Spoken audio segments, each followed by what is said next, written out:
We start 9 on your side at 5 with new information tonight on the incident where a 3-year-old boy got into the gorilla enclosure at the Cincinnati Zoo. Good evening. The 9 on your side I-team obtained a federal report today that says the barrier around the enclosure last spring was out of compliance, and the zoo could have done more to secure it. And 9 on your side's I-team reporter Hillary Lake is taking a closer look at this. She's live at the zoo. And Hillary, what else does this report say? It's a short report because the investigation isn't finished yet, but it gives credit to the zoo for how well it responded to save that little boy's life, even at the cost of Harambe. Though it doesn't change the fact that the Fed's message is that the zoo could have prevented this. Mommy's right here. Panic, terror, an unbelievable sight.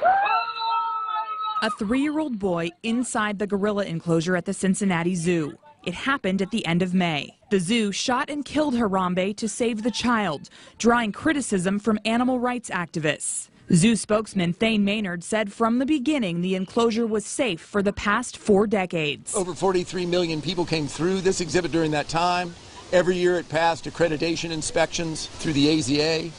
It passed twice-a-year inspections from the USDA. But the USDA calls that into question in a report the 9 on your side I-team obtained on Thursday. The report says a barrier must exist between exhibits and the public, although no specific requirements are mentioned. There was a barrier in place when the boy got through, a handrail 32 inches tall and 2 wire cables running above and below that. No incidents had occurred prior to Harambe dragging the boy through the water. A spokeswoman for the USDA tells the I-team, quote, "It became apparent on May 28th that the barrier was no longer effective. The zoo almost immediately installed a new, taller barrier covered with netting to protect people and animals. A mighty lesson to learn from the curiosity of a young boy and a gorilla's natural instincts."